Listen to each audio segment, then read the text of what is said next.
Buenas noches a todos. Mi nombre es Gabriela Millot, soy pediatra neonatóloga con más de 20 años de experiencia en el cuidado y salud de los pequeños.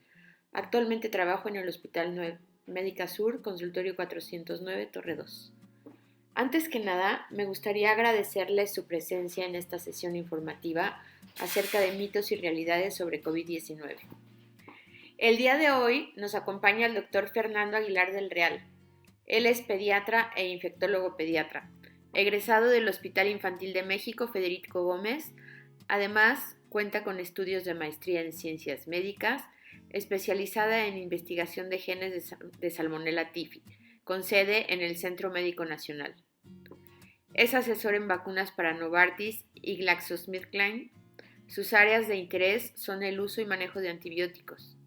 Ha sido orador de MSD, Bayer, Novartis, Glaxo, Leomont y Boehringer. Actualmente es speaker de Eli Lilly.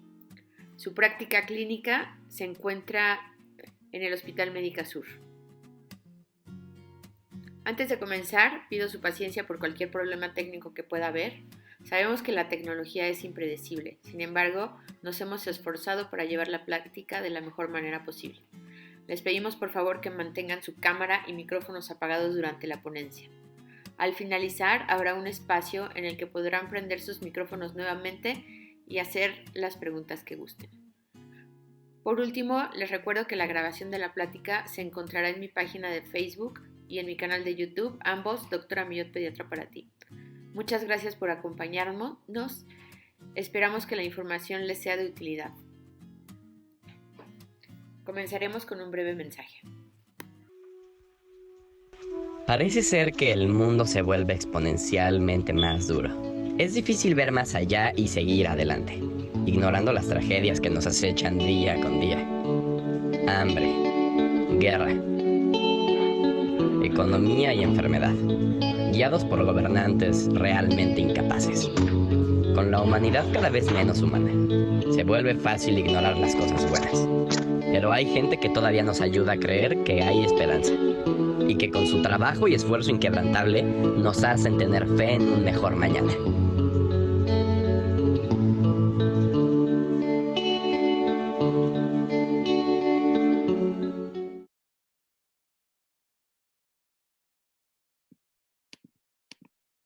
Ahora, con mucho gusto, le cedo la palabra al doctor Fernando Aguilar del Real. Muchas gracias, Fer, y adelante.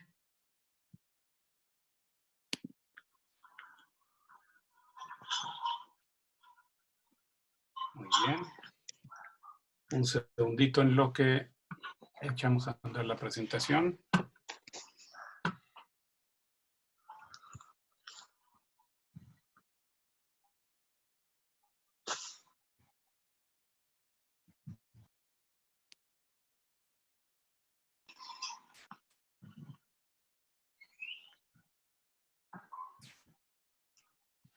¿Qué tal? Muy buenas noches.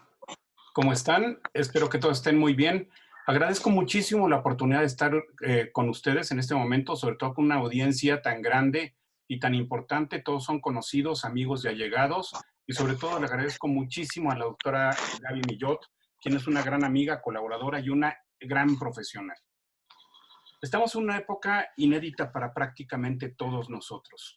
Y en esta época inédita, tenemos que ubicarnos en el momento que nos encontramos y lo que viene a continuación. Y esto que viene es adaptarnos a una nueva realidad, que son...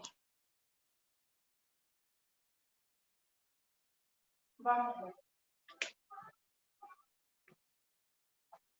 Nuestra nunca vea las de... Sí, sí. Bueno, sí. Ahora sí, perdón, creo que no estaba... Sí, perdón, Fer. Con el audio, ahora... Ahora sí ya. Muy bien. Ay, nada más déjame recordarles a todos que por favor apaguen sus micrófonos, porque si no interrumpimos al doctor. Y en esta nueva realidad que nos encontramos, es muy importante adaptarnos a este momento, aceptar lo que viene como un gran cambio, y en este momento nosotros tenemos que saber qué vamos a hacer con nuestras familias para el momento en el cual nosotros vamos a poder tener una vamos a poder tener nosotros un gran avance y una gran ubicación para lo que está sucediendo. Sobre todo porque hay que tomar en cuenta algo. La información que estamos recibiendo es muchísima y esa información pareciera que son primicias que nos llegan a veces por mensajes de WhatsApp, por conversaciones con las familias que nosotros conocemos, y es muy importante saber que las noticias importantes no las vamos a recibir por canales no oficiales. Vamos a ser los médicos que estamos en este momento con muchísimo mayor interés en tu salud y en nuestra propia salud, porque nosotros estamos en la línea de batalla. En esta nueva enfermedad que se llama emergente o enfermedad nueva, apenas la estamos conociendo. Es cierto que es un virus ya conocido, el coronavirus, con sus variantes diferentes que existieron previamente, pero las presentaciones de este virus que tiene un origen distinto a lo que nosotros conocemos, hace que haya tanta información dentro de lo cual se ha mezclado medicina tradicional, medicina de punta, medicamentos que se han tratado de revivir y que no tienen efecto, como por ejemplo que nos llegan anuncios en los cuales haz gárgaras con eucalipto o con ajo, o que únicamente están enfermos los adultos mayores, o el famoso medicamento dióxido de cloro al cual le voy a dedicar unos minutos al final de la plática. Lo primero que tenemos que saber, ¿de verdad es tan peligroso el coronavirus? La manifestación principal, y eso es para ubicarnos en el momento en el que nos encontramos, es la forma asintomática. Esto quiere decir que hasta 8 o 9 de cada 10 de nosotros no vamos a tener ninguna sintomatología. No nos vamos a dar cuenta de que tenemos nosotros el virus y no nos vamos a dar cuenta además de que lo estamos transmitiendo. Por eso es tan importante considerarnos en todo momento, cada uno de nosotros, que tenemos COVID. Tenemos COVID, en este momento me siento muy bien. Ustedes tienen COVID, ustedes se sienten muy bien. Pero yo me considero portador de COVID. Entonces, cubrir mi boca por protegerlos a ustedes, por estas manifestaciones asintomáticas.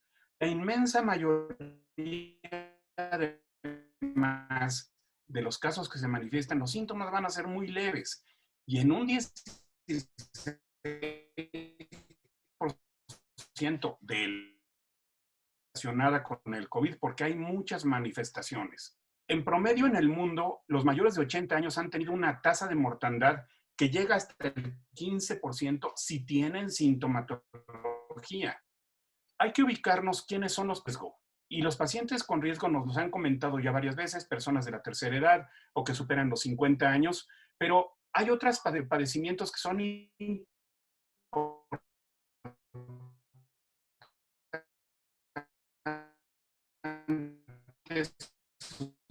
ustedes pueden ver en esta lista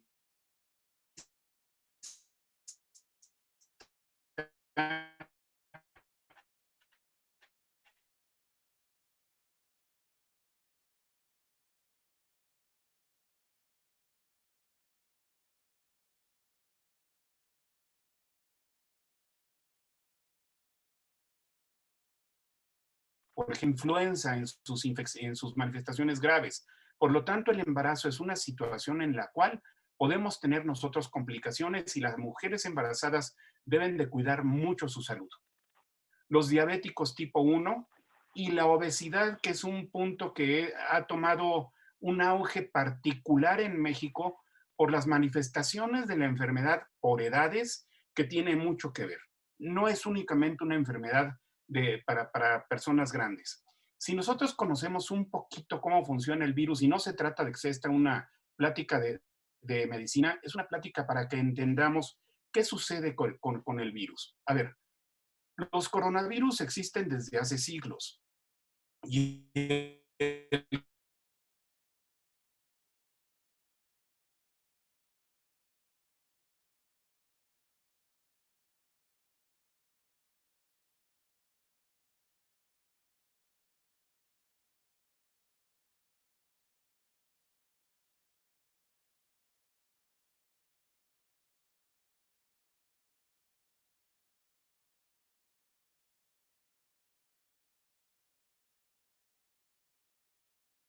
cuales hay que recordar que el acrónimo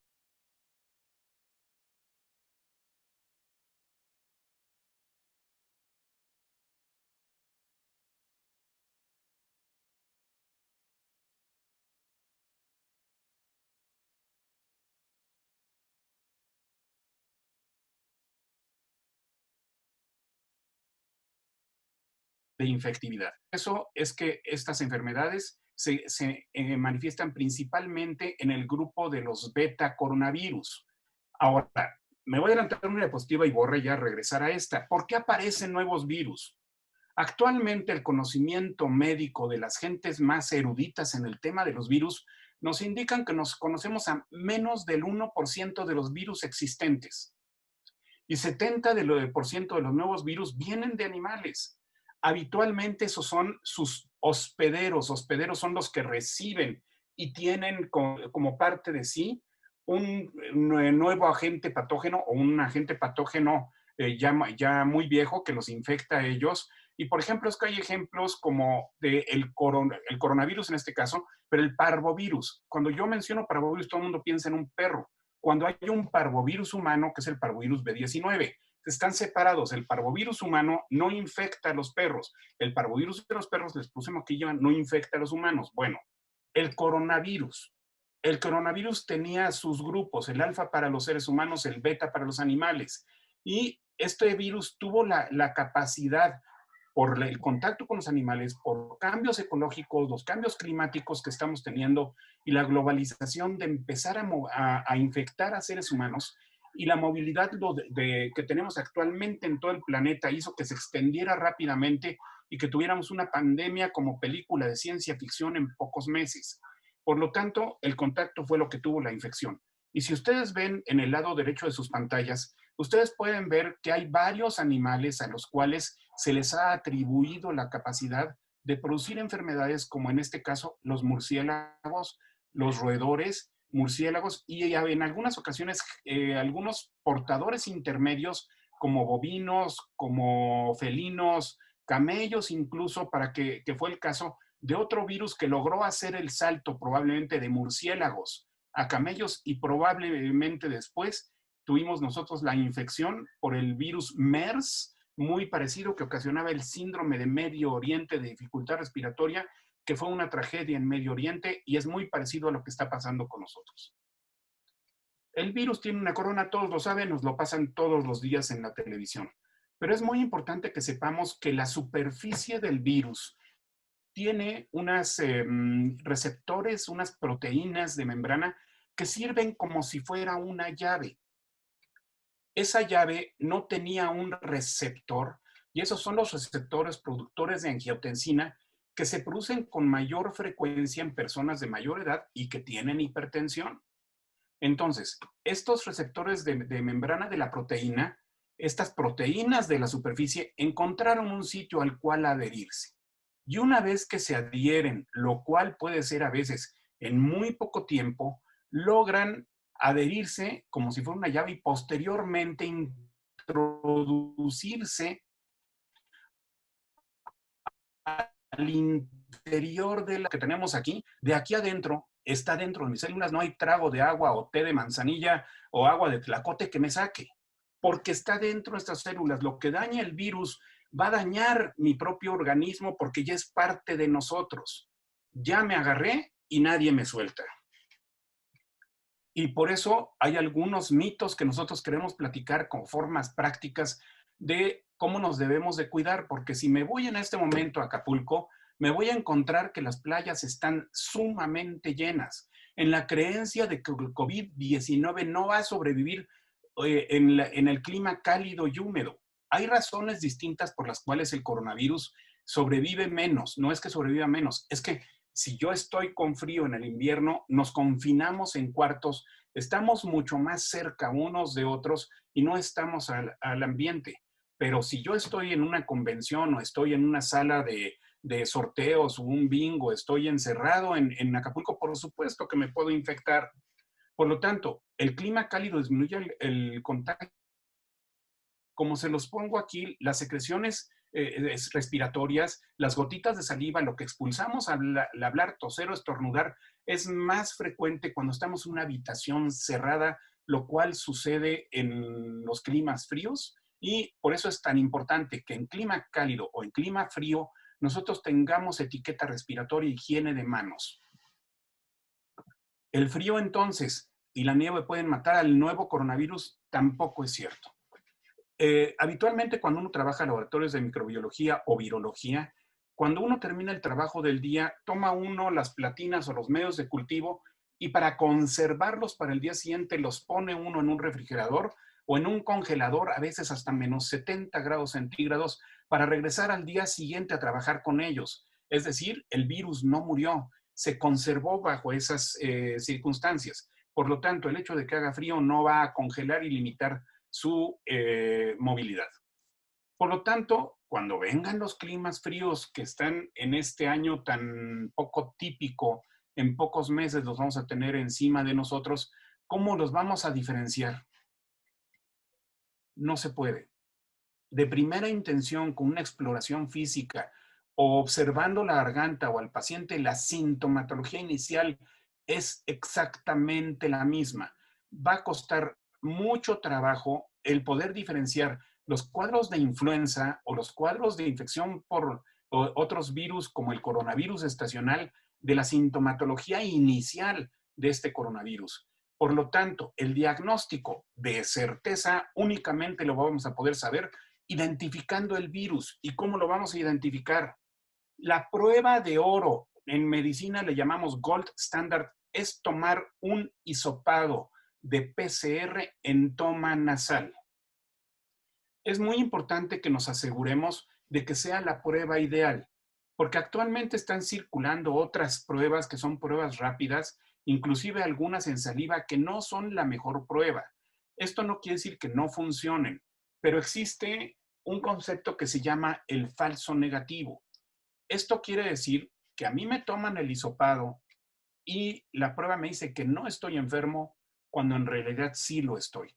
A eso se le llama falso negativo.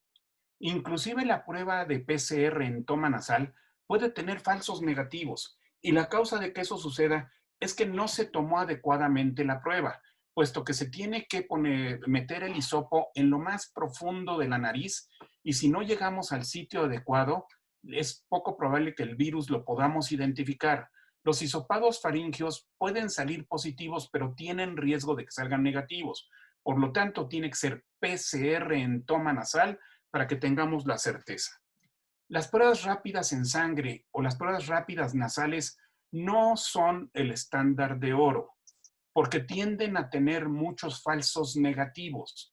Sobre todo, mucha gente está tomándose pruebas con un pequeño piquete en la punta del dedo y tomando esta prueba rápida que hace una determinación cualitativa. Esto quiere decir que únicamente me dice si están presentes los anticuerpos que se llaman IgM, I latina mayúscula, G minúscula, M mayúscula, y esto quiere decir de primera intención que tengo una infección aguda. Las M son una infección aguda. Y las Gs y GGs indican que es una infección que ya tiene más tiempo y además está despertando una respuesta inmunológica en la persona. En este caso, como les dije, el hospedero. Entonces, las pruebas rápidas son económicas, pero la confiabilidad no es el 100%. Por lo tanto, estas son las pruebas que van a traer etiquetas de que están aprobadas por diferentes organismos nacionales o internacionales y no necesariamente esto en todos los casos es cierto y tiene una calidad variable. Por lo tanto, el nuevo coronavirus se diagnostica con una prueba rápida. La respuesta como mito es no. Lo ideal es tomar nosotros una prueba adecuada, que es la PCR en hisopado nasal. Ya les hablé un poquitito de las pruebas. La PCR es el hisopado nasal. Las IgMs que tienen ustedes en el centro de su pantalla es la infección aguda y las IgGs son las infecciones crónicas. Por lo tanto, si yo tengo las tres pruebas negativas, como les dije, la PCR es el hisopado nasal, es poco probable que esté infectado, pero la IgG y la IgM negativas me lo corroboran. Si yo tengo una PCR en hisopado nasal positivo, aunque la IgM y la IgG estén negativas, me está indicando que el virus ya está presente y en este momento yo ya me encuentro como portador, asintomático probablemente, pero yo ya tengo el virus y lo puedo estar contagiando. Les enseño la siguiente gráfica, pero terminemos con esta. La PCR positiva con IgM o llamemos de anticuerpos tempranos indican que tengo un estadio muy temprano de la infección, porque en este momento las IgG son positivas y no tengo memoria. Todavía no tengo anticuerpos a largo plazo.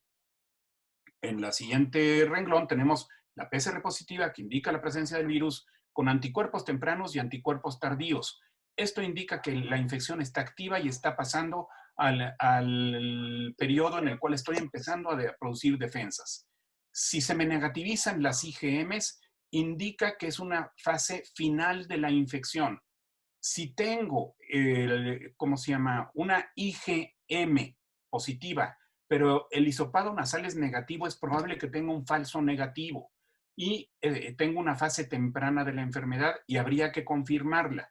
Y si lo único que tengo casi en la penúltima columna del fondo, únicamente la IgG positiva indica una infección pasada y que está curada en este momento. Si la PCR es negativa y tengo positivos IgG e IgM, entonces la infección está activa y en ese momento estamos más o menos parecidos al tercer renglón. El periodo de contagiosidad según la gravedad es muy importante. Y si nosotros vemos aquí en la parte de abajo, podemos nosotros ver que hay un periodo en el cual es muy transmisible la enfermedad.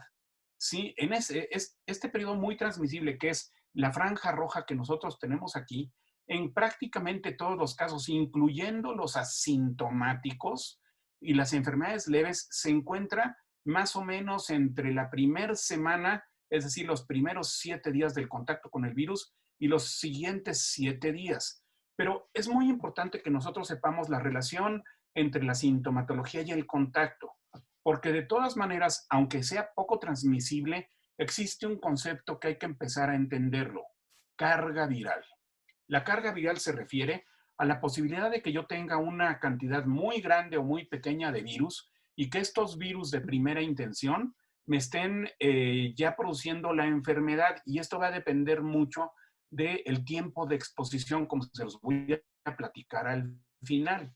Entonces, la gravedad desde asintomático, leve y grave, si ustedes se dan cuenta, el virus no solamente incrementa su carga viral, es decir, tengo más virus, sino que además el paciente que está muy crítico puede prolongar durante mucho tiempo, días, día 18, 19, 20, 21, 30 días y a veces más de periodo de contagiosidad, porque es un paciente que tuvo una infección mucho más grave. Aquí viene una de las preguntas más frecuentemente que hace la gente hacia nosotros. Voy en la 4ª semana y me volvió a salir positiva. La 5ª semana y me volvió a salir positiva la PCR en mi nariz. Se han documentado múltiples casos en los cuales, incluso entre pacientes asintomáticos, tienen 7 a 9 semanas. ¿Qué tengo que hacer? Tomar, como dice arriba, los anticuerpos. Les regreso a esta gráfica. IgG e IgM para ver cuál es el estado de la enfermedad. De esta manera, yo puedo tener un hisopado positivo y les voy a poner un ejemplo. Ustedes supongan que yo tengo una alarma en mi casa. Esta alarma me detecta un ladrón y esta alarma tiene integrada una bomba. Entonces, en el momento en que entre el ladrón, que es la prueba del hisopado nasal, va a empezar a sonar la alarma. Me sale positiva. 2 semanas después, el ladrón sigue ahí y la bomba explota. El ladrón no se fue a ningún lado, sigue dentro de mi casa. La única situación es que hay un pie por allá, un ojo por acá y las piernas atrás de mí. El ladrón sigue el 100% dentro de mi casa, pero ya no es infectante, son fragmentos de ladrón. Entonces, en este caso, el ladrón es el virus del coronavirus. Es muy probable, cuando yo ya tengo anticuerpos de memoria, que aunque siga yo teniendo la PCR positiva, que ya no sea yo contagioso. Por eso es muy importante identificar si fui una persona con pocos síntomas, con moderados síntomas, con síntomas severos, porque esto puede llegar además se incrementan los rangos de dentro de los cuales uno puede fallecer, dependiendo de la carga viral y de la historia que ya platicamos de cuando soy yo susceptible. ¿Qué tan contagioso es el virus de la influenza? Porque tenemos la idea, bueno, a ver, el virus influenza tiene una posibilidad de contagiarse. Un paciente puede contagiar a uno más y 1.5. Es decir, si tengo contacto con 10 gentes, una persona, casi dos, se me pueden enfermar. El rango del COVID es más alto que el de la influenza, porque cada persona infecta a 2.5, dicen que hay 3, dicen que hay 4, que es más alta la contagiosidad. Recuerden que le estamos conociendo, pero comparado con otras enfermedades como el sarampión, que se pueden contagiar 15 personas por cada enfermo, como la varicela, que se enferman 7, es menos contagioso. Sin embargo, el problema aquí es la gravedad de la enfermedad. ¿Y cómo me puedo contagiar? Por cartón, porque recibí un paquete de China, aunque en otros países le quieran echar la culpa de todo a China, pero fue una casualidad que este virus empezara en China. Esto es un mito. Es poco tiempo que un cartón o una caja que me enviaron de China traiga virus vivos en su interior. Por lo tanto, ¿cuánto sobrevive el nuevo coronavirus fuera del cuerpo? En el aire, en el mejor de los casos, 3 horas, porque si yo estoy al aire ambiente, la luz solar sí lo elimina. Es muy importante que nosotros sepamos que el acero inoxidable es lo que puede mantener el coronavirus más tiempo vivo, igual que los plásticos, que hasta 2 o 3 días. Hay 4 días en el cristal, sobre todo si tiene líquido en su interior. Hay que recordar que el que haya sobrevivencia del virus también no quiere decir que haya una carga viral alta. Sin embargo, dentro de las vías de contagio hay que tomar en cuenta lo que se llaman fomites, y los fomites son los objetos que yo toco. Una taza húmeda que me dan en algún lugar tiene posibilidades de estar húmeda y de que aquí exista un coronavirus. ¿Cuáles son las vías probables de contagio? Entonces, la persona infectada puede contagiar por estas pequeñas gotitas. Las gotitas tienen un rango, como nos lo han dicho múltiples veces, aproximadamente de 1.5 a 2 metros. Pero hay otras gotitas pequeñas, menores a 5 micras, que son los aerosoles pequeños, que esos se pueden depositar en otras superficies. Por lo tanto, si yo no hago el estornudo de etiqueta que tanto nos han dicho, es posible que mis virus sí lleguen, por ejemplo, a una taza, por ejemplo, a un plato que esté infectado. Y aquí en la parte baja de su pantalla del lado izquierdo, heces fecales. Se han identificado el segundo sitio en importancia donde tenemos nosotros virus es en evacuaciones. Y hay que recordar que los niños tienen diarrea como una manifestación frecuente del coronavirus. Por lo tanto, esa es otra vía por la cual uno pueda tener un contagio ahora en la parte baja de su pantalla del lado derecho por vía fecal oral. Entonces, puede ser por aire, puede ser por esas fecales, pero también puede ser por esas pequeñas gotitas que se depositan en superficies distintas, como por ejemplo una silla de plástico, como por ejemplo un comedor en el cual o un restaurante en el cual la mesa pudiera ser de aluminio, pudiera durar más tiempo el virus. Se puede matar, por lo tanto, si yo me lavo las manos y expongo al calor del aire con el cual me seco el secador de manos, es muy poco probable, porque está a muy alta temperatura dentro del secador y muy cerca de la salida del aire. Pero el aire que ya llega a mi ropa, en el caso de que yo esté contagiado o en el caso que haya tenido yo un contacto con una persona que me estornudó de frente, el virus se deposita en mi ropa y no lo va a eliminar el secador. Mis cubrebocas. Cuesta trabajo conseguir los cubrebocas N95. Hay KN95 que tienen menos efectividad, pero ¿lo puedo esterilizar? La respuesta es no. Hay ciertos aparatos muy particulares con luz ultravioleta o con gases que sí esterilizan el cubrebocas, pero de primera intención no hay un método en el cual yo en mi casa le rocíe cloro o le rocíe algún antiséptico y el coronavirus esté esterilizado. Eso no sucede. Tiempo de incubación. Tuve contacto hoy con una persona con coronavirus y mañana me hago una prueba. Los datos disponibles hasta el momento dicen que son 5 a 6 días en promedio para que empiece yo a tener sintomatología. Sin embargo, esto puede variar desde un día en casos en que la carga viral es muy alta hasta 14 días. La media son 5 a 6 días. Hay periodos que pueden ser más prolongados y regresamos al término carga viral. qué tanto o qué tan pocos virus me fueron inoculados, fueron sembrados en mí para que yo me infecte. ¿El nuevo coronavirus infecta solo a las personas mayores? No. Nosotros somos pediatras, la doctora Gaby Millot y yo, y nos encontramos con estas defunciones por grupos de edad en 3 países. Italia, China y México, con diferencias poblacionales muy evidentes, por lo tanto la comparación pues es poco probable porque Italia tiene poblaciones con mucha mayor edad. Pero aún así, en China, donde tienen una población muy alta pediátrica, y esto está comparado por 100,000 habitantes, les señalo los 3 primeros renglones entre Italia, China y México, donde la mortalidad infantil en pediatría es muy cercana al cero. Y si ustedes se dan cuenta, en México esta no es la situación. 0.8% entre los 0 y los 9 años, 10 a 19 años, 0.4%, y en el grupo de edad de 20 a 29 años ya nos encontramos 1.6%. Son bajos, pero son mucho mayores que en otros países. La causa se las platico en la siguiente diapositiva. Y ya para los 30 a 39 años, ya damos un brinco en el cual duplicamos los valores de China y estamos mucho más altos que Italia. Y la causa es que la población a esta edad tiene mucha mayor obesidad. Los casos y defunciones también hay que tomar en cuenta varias cosas. A ver, en esta gráfica del lado izquierdo les pongo los casos. Masculinos y femeninos son más o menos iguales, no hay no predomina alguno de los sexos sobre el otro. Y los menores de 2 años tienen una pequeña tasa de infecciones. Ellos tienen esta tasa de infección, pero cuando nosotros nos brincamos a las defunciones, nos encontramos con que los niños menores de 2 años que se enferman tienen una tasa de defunción mucho más alta en comparación que los demás grupos, porque se enferman menos niños, pero los que se enferman graves.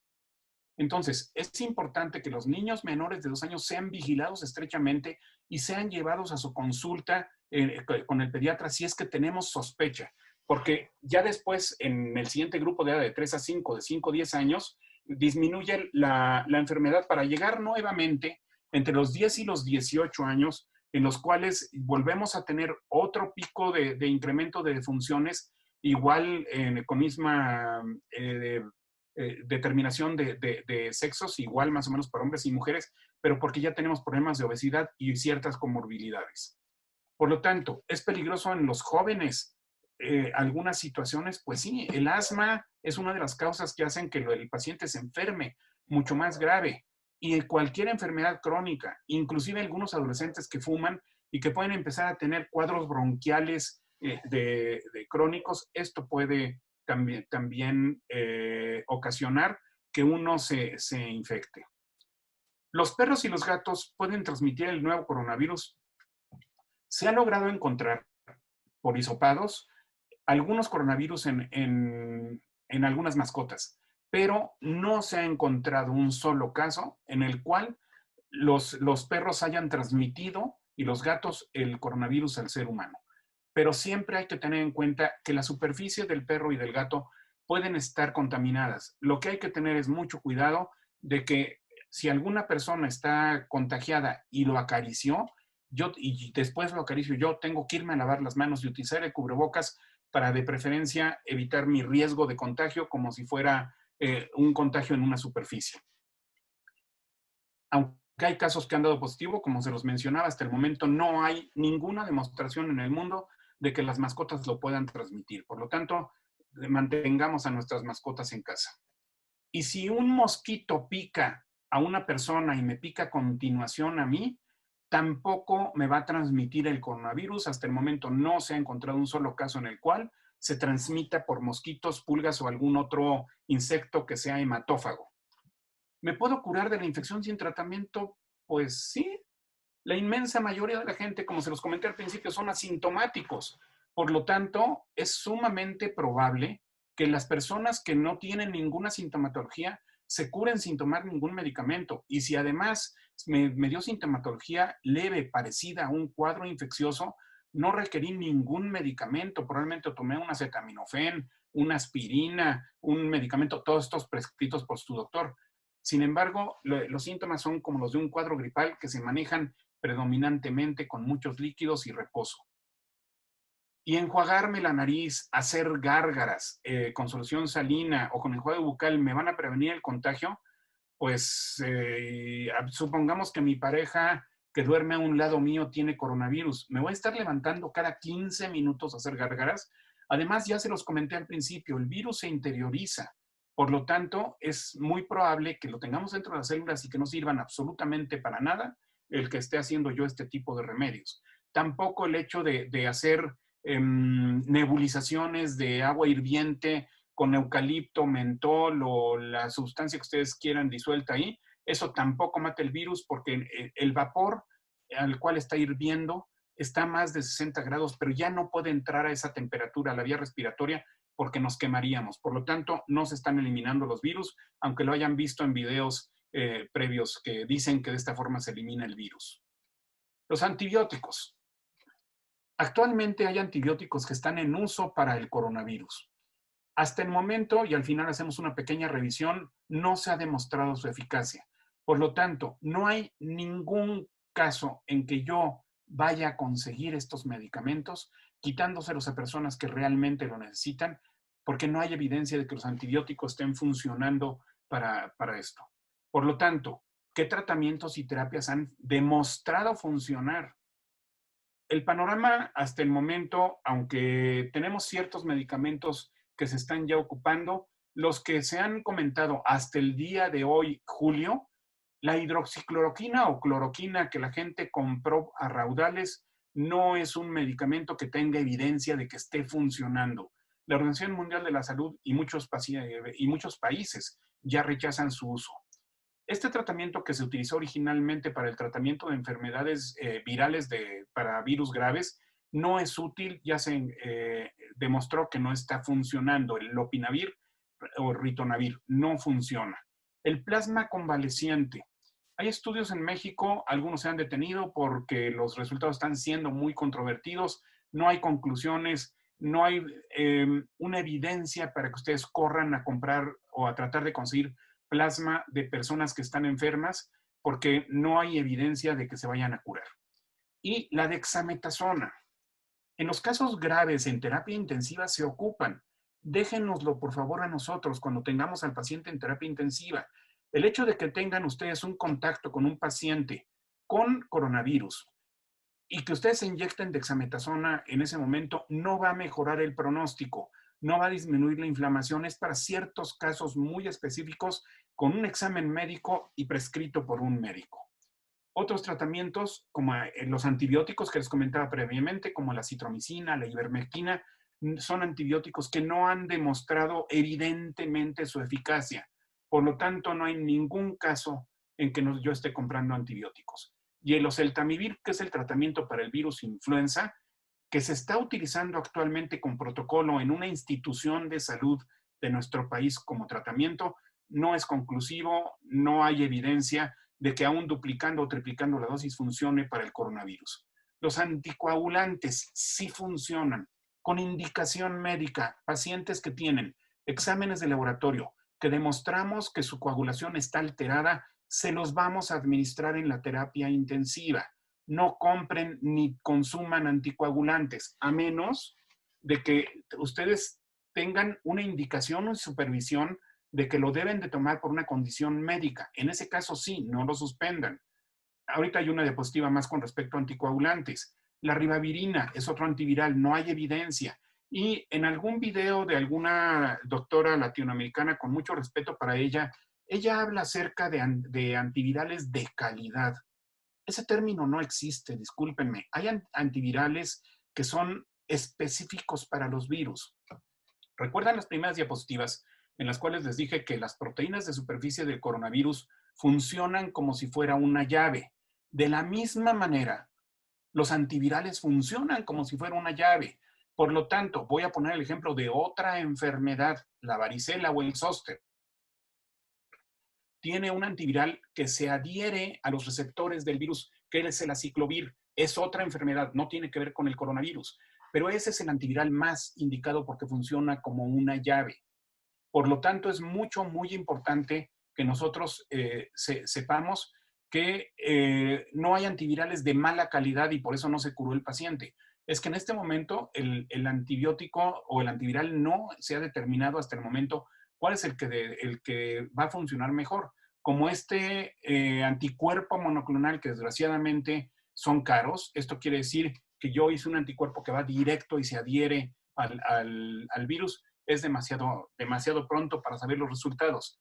Y este antiviral, que es el Remdesivir, ya está demostrando que inhibe la enzima que hace copias del virus, pero se utilizan en pacientes bajo supervisión médica, no se consiguen en ninguna farmacia, son únicamente en ciertas instituciones de salud del gobierno, son quienes lo están manejando, y me reducen la mortalidad de recuperación, no es que me cure en todos los casos, de 15 a 11 días. Ayuda un poco para estas cosas. De momento, únicamente se consigue en instituciones de muy alto nivel.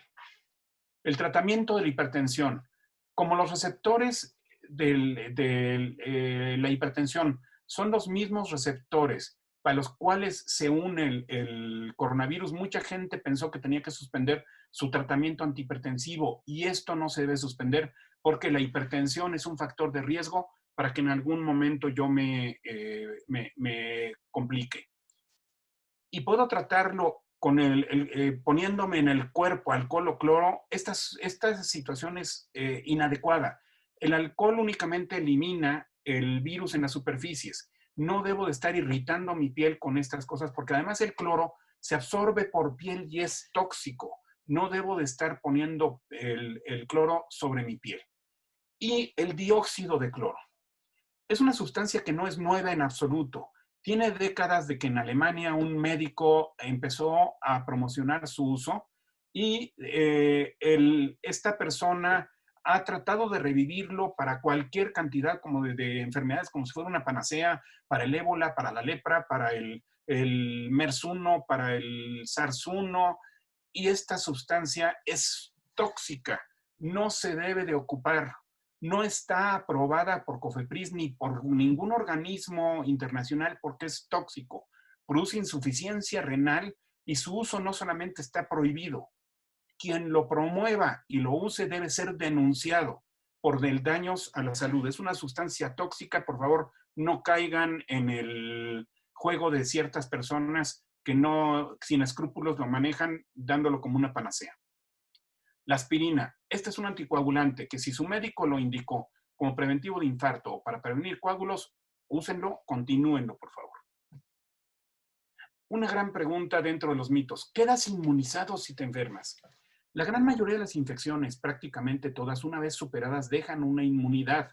Una inmunidad que no siempre es permanente. Regreso a otra enfermedad infecciosa, la varicela.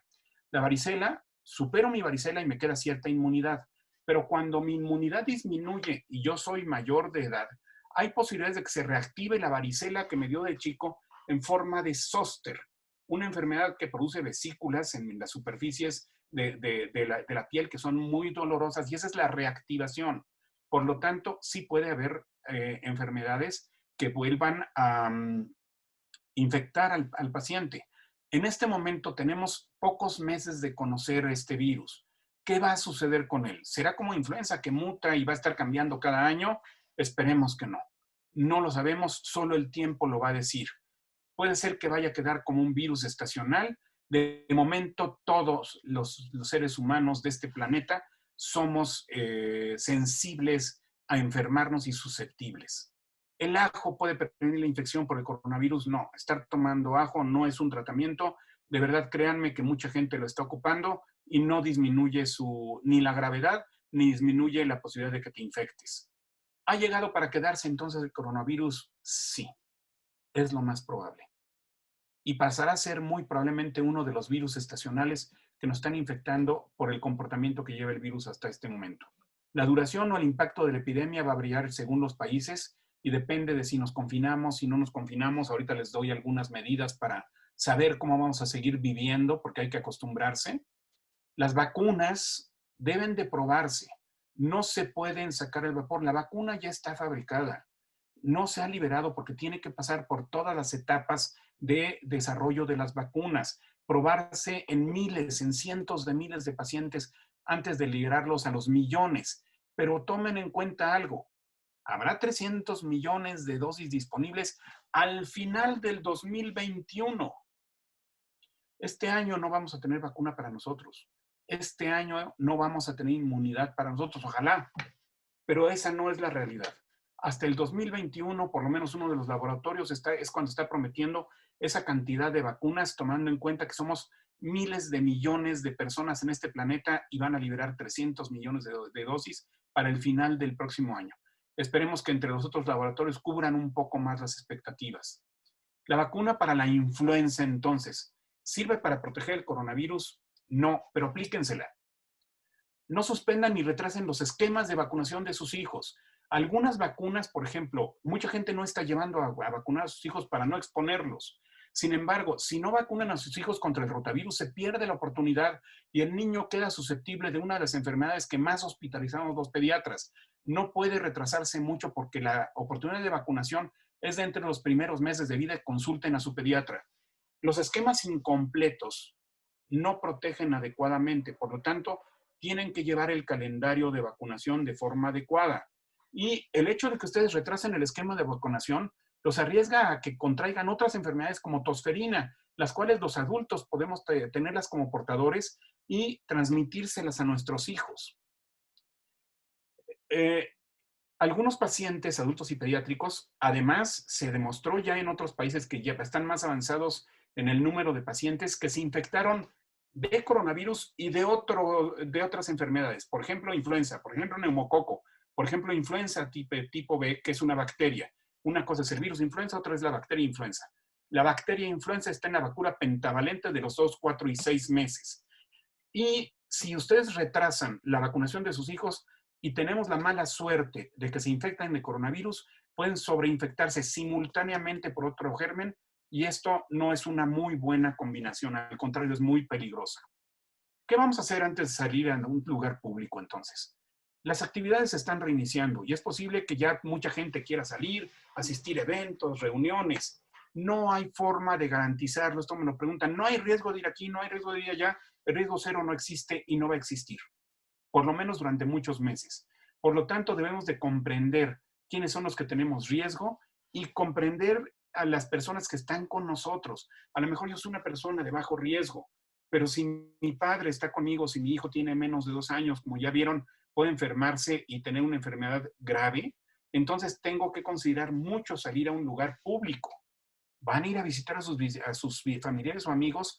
Bueno, si ustedes o los visitantes tienen síntomas de COVID, no se expongan ni expongan a alguien más. Cualquier persona que haya tenido contacto debe quedarse en casa un periodo mínimo de 14 días. ¿Cómo voy a visitar? Se están abriendo y cada vez más gente sale, por lo tanto, visita a tus familiares y amigos al aire libre. Y si no se puede al aire libre por lluvia, porque no hay un jardín disponible, tiene que ser un espacio que esté bien ventilado. Abran las ventanas, que circule el aire. Deben de calcular el espacio para que las sillas y las mesas, después les paso un esquema, permitan el distanciamiento social. Pero pueden hacer cápsulas, es decir, si yo acudo a una reunión con mi familia, entonces mi familia, mis hijos, mi esposa se pueden sentar junto conmigo, porque nosotros somos una cápsula de distanciamiento social. No se den la mano, no golpeen el codo, no se abracen y no se quiten los cubrebocas. Ayer justamente me platicaba con una de mis pacientes que debe estar por ahí en línea, porque tuvieron una reunión con pocos familiares, 10 familiares, y lo típico, al día siguiente de la reunión les avisan que alguien salió positivo para el coronavirus. Hay que hacer una lista de las personas que visitamos y las fechas. Y si identificamos un contacto, para acordarnos, es importante avisarle, por favor, honestamente al resto de la gente que alguien salió positivo. Y no les pongan cubrebocas a los niños menores de 2 años, aquí está la referencia del CDC, y personas que vengan inconscientes o incapacitados. Es importante que esas personas se cubran de otra manera. A los niños cubran sus bacinetes con una sábana o de preferencia no los lleven a lugares concurridos. ¿Cómo voy a evaluar el riesgo para reuniones? No existe riesgo cero a menos de que sea virtual. Leve, al aire libre, con 1.5 a 2 metros entre nosotros. Mediano, no tenemos bien la separación, pero estamos en una casa ventilada. Y tengan cuidado si alguno viene de un viaje. Si venimos de un viaje, es mejor tener una cierta cuarentena de 14 días antes de empezar a tener reuniones. Y un riesgo alto son las grandes reuniones en locales cerrados, donde difícilmente las personas pueden estar separadas con ese 1.5 a 2 metros. Este es un ejemplo de qué es lo que va a pasar en los restaurantes, en las salas de conferencias, en los sitios en los cuales voy a tener contacto con muchas personas, y es que los aires acondicionados tienen la capacidad de hacer que circule el aire en la zona y que pacientes, como en este caso, que fue los reportes de cómo se enfermaron gentes en restaurantes, donde el paciente cero circuló su aire y esas pequeñas gotitas que no cayeron al metro y medio lograron diseminarse y circularon para llegar incluso a gentes que estaban donde se pudo demostrar que había circulación de aire. De preferencia, no utilicemos aires acondicionados. Si yo tengo un cuadro catarral, no me pongo junto al ventilador que puede llevar mis gotas respiratorias más lejos. Los camiones o los aviones, si tienen aire acondicionado, este es el caso de 23 contagiados por COVID-19 en un autobús porque estuvo circulando el aire. El caso fue más grande todavía porque esta persona iba para una reunión religiosa. Este es otro ejemplo de cómo cuando ya llegamos a la reunión se nos olvidan un poco los distanciamientos sociales y una persona que fue COVID positiva, contagió prácticamente a la totalidad de una mesa en una reunión de trabajo donde además comieron juntos. Estos son algunos de los ejemplos que nos vamos a topar, que nos vamos a encontrar y que nos propician que nos enfermemos. Y este es un call center en el cual además el sitio cerrado con una gran concentración de gente hizo que más de la mitad, 79 personas, se contagiaran. ¿Cómo lo voy a resolver ya para las últimas reglas? 5 reglas para regresar a la convivencia, modificado de una publicación del New York Times. En primer lugar, burbujas o cápsulas de contacto. Nuestros hijos necesitan actividad física. Estamos en un momento en el cual ellos ya tienen que salir y es muy frecuente. Puede ir a la casa del amiguito. A ver, elijan un amigo. Cuando mucho 2, hagan un círculo social exclusivo. Su familia y mi familia vamos a hacer el compromiso de cuidarnos. Va a ser una familia pequeña y entonces estas pautas de seguridad que las estoy compartiendo con una familia únicamente va a ser entre ellos. Visitas esa casa y llevamos una vida social limitada. Es poco probable que pueda estar haciendo cápsulas grandes porque entonces ya se convirtió en un número de contactos muy alto. Es útil para familias con estructuras similares y sobre todo cuando hay niños pequeños que necesitan compañeros, necesitan sociabilizar, o los adolescentes que necesitan platicar con alguien de su edad. Los que tienen adolescentes en casa deben de darse cuenta de los estados de ánimo tan cambiantes con los cuales están ustedes lidiando. Limita tu exposición. Si tengo que ir a ver a una persona que viene de un viaje, que tuvo contacto con COVID, no me queda de otra más que verlo, debo tener poco tiempo con esta persona y además debo escoger las actividades que son más importantes, como por ejemplo, pues veré a mi padre en algún momento, pero por ejemplo, una reunión del aniversario de la oficina me lo puedo saltar. Y el tiempo de exposición, si tengo una persona que probablemente viene de un viaje y no estoy seguro, pues el tiempo de contacto son máximo 15 minutos manteniendo distancias. Y esto no quiere decir un contacto cercano. Hay que tener mucho cuidado con esto porque no estamos dando un permiso para que ustedes vayan a visitar a los enfermos. Es simplemente para personas que desconocemos su estado y de preferencia en un sitio ventilado. Y si no es un sitio ventilado o no tengo la seguridad si es contagioso, de preferencia limito mi contacto a ese tiempo. Acostúmbrense a cuidarse. Algunas personas, lo pueden ustedes ver en la calle, ni se cuidan, ni te cuidan a ti. No usan cubrebocas, se van a espacios cerrados, están en el súper, inmediatamente se ve que les molesta, se quitan el cubrebocas, tienen contacto cercano, se abrazan, comparten. Ya me tocó ver gentes que están comiendo bolsas de frituras y meten los dedos y le dan a otra persona. Hay que acostumbrarnos a cuidarnos, esto llegó para quedarse. Practiquen el distanciamiento social. De preferencia hagan las actividades sociales al aire libre. disminuyamos nuestro riesgo, lávense las manos frecuentemente y tengan mucho cuidado con las superficies que voy tocando para saber en dónde pude haber yo sembrado o me pude haber sembrado a mí mismo el coronavirus. Verifiquen la salud de las comunidades. Antes de ir a una reunión o a la escuela, traten de averiguar si hubo casos antes de exponerme en ese sitio.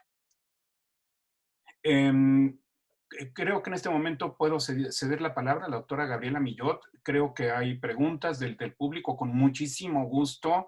El objetivo de esto es regresar lo más pronto posible a una sana convivencia, a una convivencia en la cual nosotros podamos encontrar la posibilidad de estar con otras personas, de irnos con estas otras personas a tener alguna convivencia sana, a poder mandar a nuestros hijos a la escuela cuando las condiciones nos lo permitan. Gaby, no sé si estás por ahí, si tú tienes las preguntas. Listo, Fer, muchas gracias. Pues, primero que nada, agradecerte, la plática sí fue muy clara. Y si ahorita alguno quiere hacer una pregunta, puede abrir su micrófono para hacer la pregunta y yo también te voy a hacer algunas que están aquí en el chat. La primera pregunta que me hicieron, si alguien no pregunta ahorita, una paciente de 57 años se tiene que vacunar contra neumococo y ¿cuál le recomendarías? ¿La de 23 serotipos o la de 13 serotipos? Sí está mi micrófono abierto, ¿verdad? ¿Sí? El neumococo es uno de los gérmenes que pueden infectar a las personas de la tercera edad. Ella no está todavía en la tercera edad, es una persona joven, lo dice una persona de la misma edad, por supuesto. Y no es obligatorio el hecho de que se vacune para esta edad. Es obligatorio para la tercera edad. Sin embargo, hay que tomar en cuenta que nosotros no nos vacunamos contra el neumococo cuando tuvimos nosotros la primera infancia, porque no existía la vacuna. Por lo tanto, nuestra inmunidad es secundaria a contacto con el virus. Es muy conveniente en algún momento que de preferencia nos pongamos la vacuna y es una vacuna de mejor calidad, la de 13 serotipos. Solamente que no esté disponible esa, entonces la de 23 serotipos. Muchas gracias, Fer. Doctor, buenas noches. Perdón, adelante. Perdón, buenas noches. Arturo Méndez, somos pacientes del doctor Aguilar, de Betiana Ailí, de Adrián Méndez. Tengo una pregunta, doctor. Fíjese ¿sí? Que tengo una tía que tuvo COVID muy grave, no se fue al hospital y estuvo a punto de irse al hospital, pero al momento que le llevaron el dióxido de cloro, ella comenzó a mejorar demasiado, su saturación se detuvo y empezó a subir y a partir de ahí empezó su mejoría. Derivado de esa situación, pues ya toda la familia se hizo fan del dióxido de cloro e incluso se lo han empezado a tomar para prevenir que no les dé ahorita esta enfermedad. Estoy entendiendo ahorita en su interesante plática que no es bueno el dióxido de cloro. Incluso, pues a mí también ya mis papás me mandaron una botellita de dióxido de cloro, pero pues entiendo que no es muy recomendable tomarlo, ¿verdad, doctor? No es recomendable en absoluto. El dióxido de cloro es un problema de salud por lo menos en Perú y en Bolivia. La insuficiencia renal secundaria al uso crónico de dióxido de cloro es muy frecuente. Entonces, este tipo de casos que usted me está platicando se llaman casos anecdóticos. Se mejoró tal persona, por lo tanto es bueno para todos. Y esto no es cierto. El dióxido de cloro es tóxico. El dióxido de cloro, que además contiene cloro, como tal lo están diciendo, se utiliza en cantidades mínimas en el agua para clorarla y para disminuir la carga. Pero si ustedes se dan cuenta, las concentraciones son mínimas. Perdón que se lo digo, no se lo recomiendo. Definitivamente tenemos la posibilidad de que le produzca a largo plazo un problema en sus riñones. Discúlpeme, yo prefiero que no lo ocupe y está en este momento, lo puede encontrar en muchos noticieros, está prohibido por COFEPRIS. Muchas gracias, doctor. Con todo gusto. El que tiene XXC que levantó la mano puede abrir su micrófono para preguntar, por favor. Gracias. Sí, hola, buenas tardes. Tengo una pregunta. Para cuando hay un compañero asintomático en la oficina, o sea, su papá fue detectado con COVID, viven en la misma casa. A estas personas no les pasó o no presentaron síntomas, por lo que suponen son asintomáticos.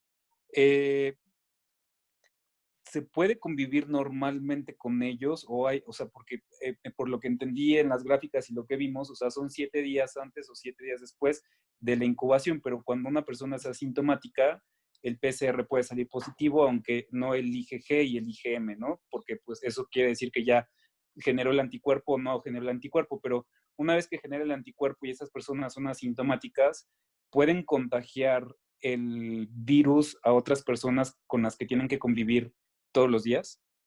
Sí, las personas que tuvieron un contacto cercano y prolongado, porque son gentes de una misma familia, son contactos. Y es muy probable que sean asintomáticos. Y siendo asintomáticos no quiere decir que no contagien. Por eso es que como en algún momento, amablemente, usted lo que me pregunta, yo debo de considerarme en todo momento yo portador de COVID. Y estas personas con mayor razón. Entonces, estas personas durante 14 días tienen que limitar mucho su contacto. Si, aunque sean asintomáticos, de preferencia no salir, de preferencia estar un periodo mínimo de 7 días, preferentemente de 14 días en su domicilio, pero tenemos que trabajar. Y si tienen la necesidad de salir, los contactos tienen que ser con medidas estrictas de higiene, con un cubrebocas nuevo, de buena calidad, con el cual, mientras yo sea el contacto, tengo que estar utilizando mi cubrebocas y protegiendo y avisándole a las gentes que voy a visitar que mi papá, mi hermano, mi hijo tuvo COVID. Yo en particular, si tengo un caso en mi familia de COVID, me aíslo, no salgo, ni siquiera saldría a dar consulta. Podría contagiar a otras personas. Gracias. Gracias. Mari Carmen Moreno, ¿puedes abrir tu micrófono, por favor? Gracias, buenas tardes. Doctor, buenas tardes. Una pregunta, un viaje para diversión de verano con los abuelitos, personas de tercera edad, ¿no es recomendable septiembre, octubre? Hay que ver en qué momento nos encontramos epidemiológico para esa época. Ustedes saben que seguimos con un número alto de contagios y un número altísimo de defunciones. Entonces, de primera intención se supone que septiembre, octubre hay que estar muy pendiente de los semáforos y además de este viaje de diversión, pues de preferencia que sea a un sitio que sea abierto, un sitio donde tenga grandes superficies abiertas y que los últimos días nos hayamos cuidado mucho para, en el momento en el que me junté con mi padre, pues no sea yo el contagio para ellos, ¿verdad? Exacto. Entonces, la última semana debería de ser de mucho aislamiento a un sitio que no esté saturado, que no, si deciden ir a la playa, que no haya muebles en la playa, es decir, que no haya sombrillas que esté yo manipulando, que otra persona manipuló previamente, o llevo yo mi propia sombrilla, llevo yo mi propia silla, llevo mi propia toalla para no estar utilizándolo. De hecho, en este momento están restringidos los muebles de playa en los sitios turísticos, no puede haber. Entonces, saber qué va a suceder dentro de un par de meses es difícil. Yo pensaría que ya hay posibilidades con ciertas reglas y a lugares pues donde puede estar con poca convivencia, salir a ese tipo de viajes, pero hay que estar muy pendientes de qué pasa. Si tenemos un repunte, pues bueno, van para atrás las recomendaciones y no podremos salir. Pero tenemos que acostumbrarnos a vivir con esto. O sea, un pequeño viaje, una pequeña reunión, cuidándome, estando encapsulado con mi familia, es poco probable que contagie a alguien. Y puedo hacer una pequeña visita siempre y cuando mantenga distanciamiento, mantenga mi cubrebocas. Estas familias, si se llegan a juntar dos familias, pues utilizamos el cubrebocas los primeros días, tratando, sobre todo si vamos a viajar en una camioneta o un coche, porque no sé cuál es la situación, cuánta gente no viaja y el hijo del primo o del hermano empieza con fiebre llegando al destino turístico. Entonces, yo pensaría que ya se puede hacer. Gracias, doctor. Fer, los cubrebocas de tela, de 3 capas de tela, ¿sirven? ¿Y con qué es recomendable lavarlos? Si no tenemos, lo ideal es que sean cubrebocas que estén de buena calidad y de preferencia los N95 o KN95. Ahora, la pregunta específica, ¿sí sirven? Deben de tener 3 capas por lo menos.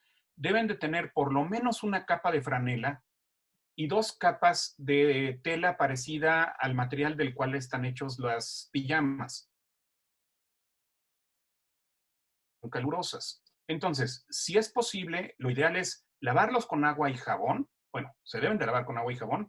Y me refería a la posibilidad de ponerlos un momento en cloro para eliminar los virus que hayan quedado en la superficie. Hay que recordar que el cubrebocas, su función es principalmente proteger yo a los demás. Entonces, el sitio que tengo que lavar principalmente es el que está más cercano a mi boca, que es el que se contamina. Ahora, ¿por qué no puedo ocupar el cubrebocas repetidamente y sin lavarlo? En el momento en el que yo estoy hablando y tengo el cubrebocas frente a mi boca, las gotitas respiratorias van impregnando la primera capa.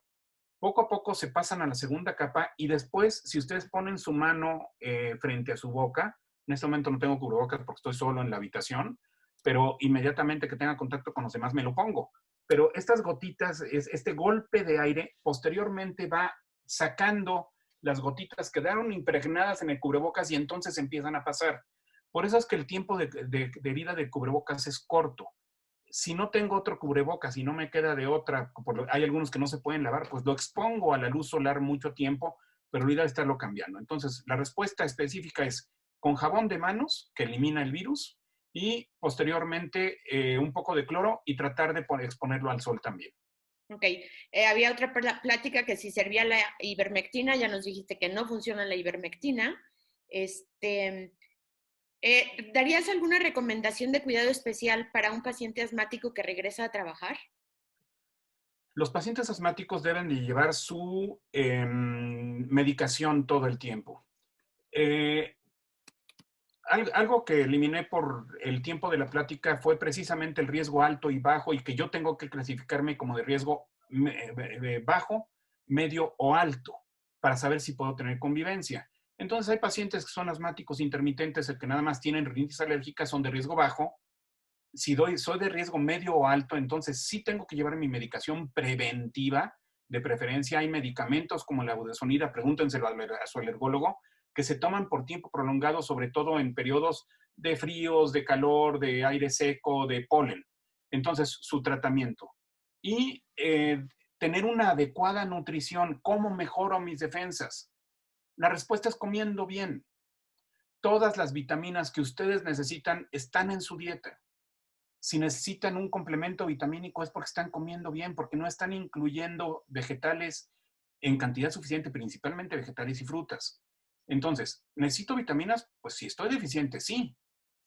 Pero las vitaminas no se pueden administrar por más de 4 a 6 semanas. Revisen el paquete. ¿Y qué va a pasar con las otras 48 semanas del año?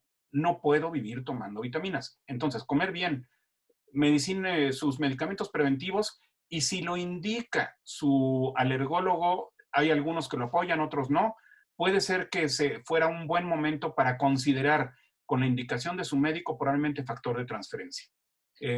Yo creo que sería una opción, pero esto de acuerdo totalmente con sus propios médicos, consulten a su médico. Exacto, esa era otra pregunta, si servía el factor de transferencia, pero bueno, debe de ser no de manera preventiva, ¿no? Sino si tengo un asma moderada o severa y estoy con recaídas, probablemente su alergólogo o su inmunólogo se los va a indicar. No es para todo el público, además de que el costo es caro. Otra pregunta. ¿Las actividades deportivas al aire libre deben de ser con cubrebocas? ¿Se puede llevar a los niños a natación? ¿Y los cubrebocas con nanomoléculas son adecuados? Bueno, sí, en nanomoléculas se referirán al cobre, esto que están anunciando en televisión cada 10 minutos, o se referirán a esas gotitas que toma algún personaje político de importancia. Que acabamos de ver. Mariel, Sí. ¿a qué te referías, Mariel, si quieres abrir tu micrófono?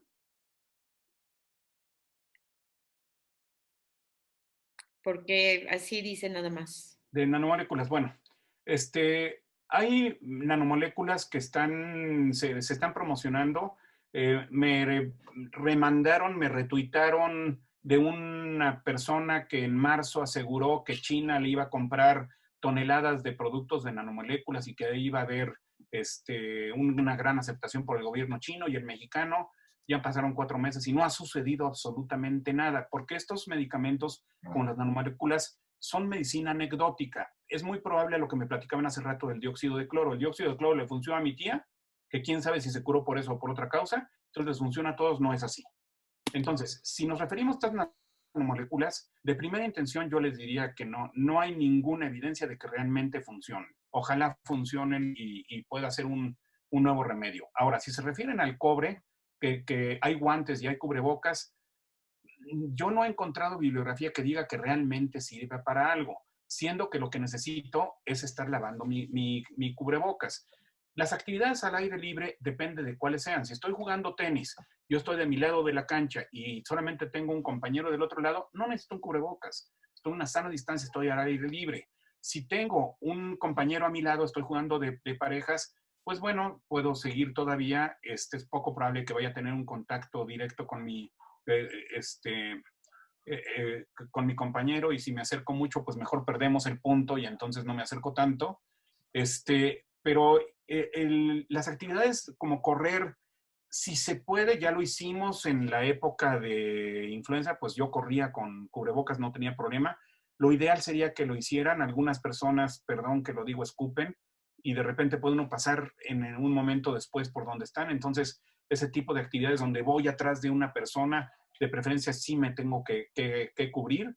En el fútbol, pues ustedes están viendo que los jugadores no se lo ponen.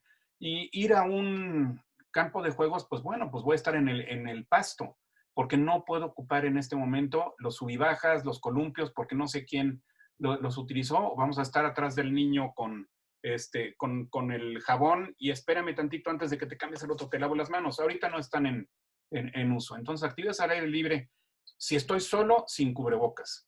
Si hay gentes a mi alrededor, se tienen que poner cubrebocas, aunque estén a 2 o 3 metros, porque puede haber una cercanía en algún momento. ¿Los niños a natación? Depende de con qué está la alberca limpiándose. Si está limpiando con cloro, es improbabilísimo que me vaya a contagiar en la alberca. Improbabilísimo. Sin embargo, pues bueno, de repente tienen a 10 niños en el borde de la alberca con un contacto muy cercano y a veces por el frío hasta se pegan. Entonces, si tengo una clase individual, yo creo que no hay problema. Si tengo una clase con muchas gentes, pues ya va a haber un contacto muy cercano y ahí me voy a estar hablando. Si estoy solo en la alberca de un lado para el otro, ahí sí no les recomiendo el cubrebocas. Yo creo que nos va a costar un poquito de trabajo respirar. Oye, Fer, un niño que tuvo bronquiolitis o virus sincicial respiratorio, ¿son de más alto riesgo? El virus sincicial respiratorio es una de las causas principales de neumonía en México. Aunque se las hayan tratado con antibióticos, un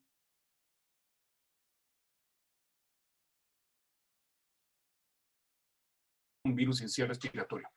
El virus sincicial tiene la capacidad en algunos pacientes de dejar dañada la vía respiratoria y todavía es, ¿cómo se llama? Si de primera intención el virus sincicial le deja un daño a la vía respiratoria o no, no lo sabemos.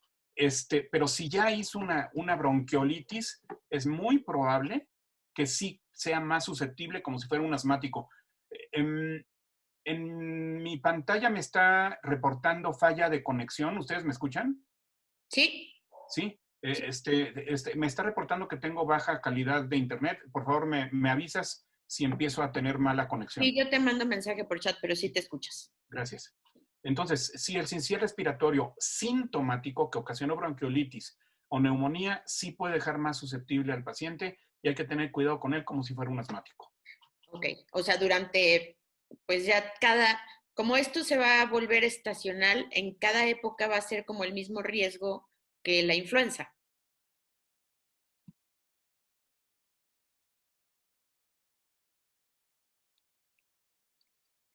Que tengamos una vacuna que de verdad sea efectiva.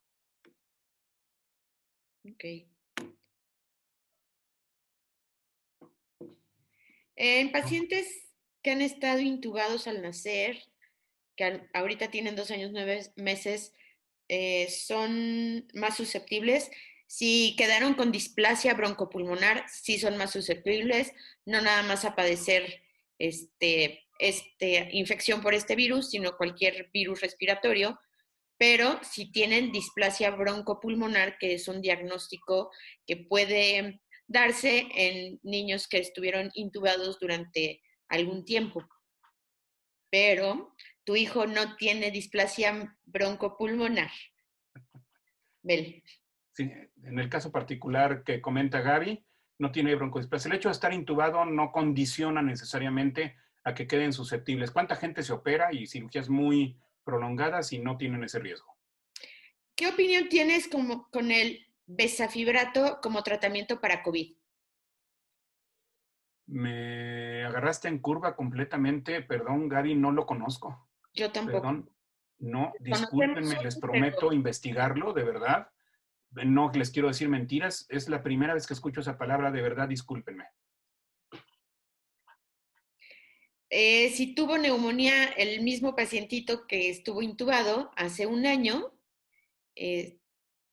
lo hace más susceptible, pues desde mi punto de vista, solo que haya quedado con daño pulmonar. ¿Tú qué opinas, Fer?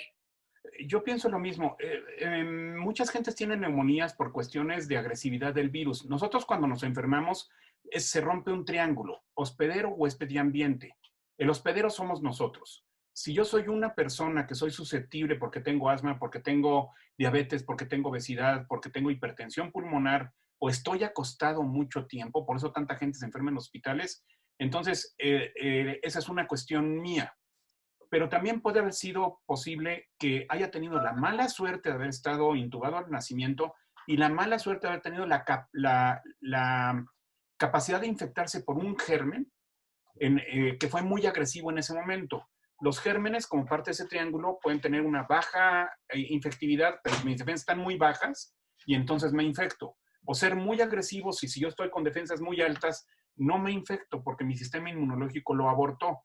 Entonces, ese es el huésped, es el que se mete. Puede variar su virulencia. Y el ambiente. ¿Qué sucedió cuando le dio esta neumonía? A lo mejor fue invierno, a lo mejor tuvo un contacto con cambios de temperatura. Puede haber sido, que puede haber pasado que haya sido un evento que haya sido una casualidad. Los criterios para pensar que un paciente está inmunodeficiente son otitis media, me salió pus del oído en más de 2 ocasiones, 3 neumonías, infección por parásitos en forma masiva, es decir, me obstruí por tantos parásitos que tenía, infecciones por hongos en boca a una edad en las cuales no los debo tener, infecciones en labios por herpes zóster de repetición muchas veces al año en forma grave, en mi esófago. Si no estoy teniendo estas características o tumores en piel, es muy poco probable que mi hijo esté mal de las defensas. Si le da catarro 8 veces al año, eso le pasa a la totalidad de la población. Muchas sobre todo gracias. los niños. Gracias, Fer. Oye, ¿las embarazadas son más susceptibles o tienen el mismo riesgo? Son más susceptibles y se enferman más graves. Los que trabajamos en hospital recibiendo niños, tú eres experta más que yo en esto, nos hemos encontrado con un número inusual de embarazadas portadoras o que tuvieron el COVID y la gran mayoría, por suerte, no tuvieron complicaciones. Pero si estoy embarazada como mujer, es muy importante extremar las precauciones para este y para muchos otros virus. Son más susceptibles de enfermarse y si se enferman, más susceptibles de una infección grave. Ok. Aquí otra pregunta. Si vivo con mi familia que es de alto riesgo y salgo a una reunión social, ¿sería conveniente confinarme 15 días en mi habitación? Sí, en la habitación probablemente no. O sea, alto riesgo quiere decir que hubo un enfermo en casa. Si hubo un enfermo en casa, sí me tengo que confinar y utilizar el cubrebocas aún entre mi familia. Si tuve contacto cercano, platicando, sin cubrebocas y sin protección con alguien con COVID, pues sí confínense definitivamente si es que mi riesgo fue muy alto. Y aunque nuestro público principalmente es pediátrico, pues es el ejemplo de las relaciones sexuales, donde el contacto fue muy estrecho y al día siguiente les informan que de primera intención la otra persona tuvo, pues sí, o sea, te vas a enfermar. Y si no te enfermas vas a ser portador. Entonces, de preferencia, confínate. Pero si fue con una persona que hubo un caso, pues bueno, utilizo mi cubrebocas en casa, protejo a mi familia, no necesariamente estoy dentro de mi habitación, pero tengo el menor contacto posible, separo mis trastes y los lavo por separado, ya lavados no hay problema, se pueden reutilizar para todos. Okay. Un adulto joven de 22 años que tuvo bronquitis en la niñez es de alto riesgo. Yo pienso que no, si no quedó un daño permanente en los pulmones. ¿Y tú qué opinas, Fer? Estoy de acuerdo contigo. O sea, si tuvo un cuadro de bronquitis, es un cuadro más leve que una neumonía. Un cuadro no hace un problema. Yo no sé si se está refiriendo a bronquitis asmática, pero yo pensaría que no hay problema. Ok. ¿Qué dicen las pruebas rápidas? ¿Alguna marca que recomiendes? Es que no recomiendo ninguna. Ese es el problema. Okay. Las pruebas rápidas últimamente se están ocupando con mayor frecuencia y mucha gente está haciendo su diagnóstico así. Pero si a mí me preguntan, yo les recomiendo en un laboratorio formal un hisopado nasal y en un laboratorio formal la prueba real de IgGs e IgMs. No todos los hospitales las hacen además. Pruebas rápidas, perdón, yo creo que no me van a descartar la enfermedad necesariamente y perdemos tiempo en el diagnóstico. Y es que ahorita se están haciendo por todos lados. O sea, yo acabo de ver en la tienda de aquí, la tienda chiquita, que se venden pruebas rápidas. Entonces, ni siquiera sabemos por quién. Si están avaladas por alguien, seguramente no. Entonces, bueno, pues que no gasten su dinero en eso. Yo también les sugiero eso. Y tengo la participación de la doctora Beatriz Maldonado, cardióloga pediatra, una gran amiga de nosotros, además, que me está informando que el medicamento es un medicamento para triglicéridos en adultos que se les dan a pacientes con COVID. Ella maneja la terapia intensiva COVID en el Instituto Nacional de Enfermedades Respiratorias. Se le dan este medicamento a los pacientes COVID que tienen riesgo de infarto y se utiliza básicamente para triglicéridos y colesterol. Muchas gracias, Betty, por tu cooperación. Perdón, no lo conocía yo. Tú eres más experta de la terapia que yo, definitivamente. Ok. ¿Un paciente con hipotiroidismo los hace más vulnerables al contraer COVID? No, debe tener su medicación y no debe tener un problema a menos de que esté mal medicado y tenga problemas de hipotiroidismo severo y que maneje mal secreciones, pero no debe ser más susceptible. ¿Sirven las caretas como protección para COVID? Sí sirven y es el tema con los niños pequeños de menos de 2 años. Es la forma en la que vamos a proteger al niño de menos de 2 años porque están contraindicados los cubrebocas. Si es un niño, un bebé que difícilmente se deja la careta, entonces protegemos todo el bacinete. ¿Dónde recomiendas hacer la prueba IgG para COVID? ¿En Médica Sur se hace? En Médica Sur se hace prueba de IgG. Tengo cierto contacto con el laboratorio y no puedo decir ahorita cosas que no están utilizándose. En este momento no contamos con IgM. Creo que pronto lo vamos a tener. Justamente ese tema estaba platicándolo hoy con personas de nuestro hospital. Pero de primera intención, sí, en hospitales grandes puede ser Médica Sur, puede ser algún otro hospital que está en el sur. Bueno, no sé, aquí no hay problema de que diga nombres de hospitales. En el Ángeles también se puede tomar, el Grupo Star Médica, el Español, el ABC, que son grandes hospitales con laboratorios de probada calidad, ¿sí? Fer, ¿recomiendas salir con guantes de nitrilo o látex y tocar Yo creo que sí. y posteriormente tirarlos? Yo creo que sí, porque los guantes no tienen uña. Entonces, es más fácil que inclusive esté utilizando, pero que tengo que utilizar mi gel, que vaya yo al súper con guantes y esté poniéndome el gel en el guante y después de que salí del súper o que salí de la tienda, pues desecho esos guantes de plástico, en particular los de látex. Los de nitrilo, pues bueno, se supone que los debo de lavar posteriormente, pero yo creo que es menos probable que mantenga esta parte de los dedos limpia en la calle con mis uñas que con un guante. Entonces yo sí recomendaría el guante. ¿Hay probabilidad de traer el virus en la ropa y contagiar? El virus vive poco tiempo en la ropa, vive algunos minutos. Si yo estoy en el aire ambiente, no hay tanto problema. Ahora, si estoy húmedo de la ropa porque me pescó la lluvia, con mi temperatura ambiente, la ropa está mojada, pues sí puede ser que si tengo un contacto cercano, como abrazar a una persona, lo contagie. Mantengamos nuestras distancias. Sobre todo, en este momento, pues yo estoy solo en el sitio en el que estoy, pues mi ropa de dónde pescó un coronavirus, no la hay. Pero si yo lo soy portador, sé que soy portador y estornudo sobre mi ropa y abrazo a una persona, pues sí se contagia y ahí viene el tema de la carga viral.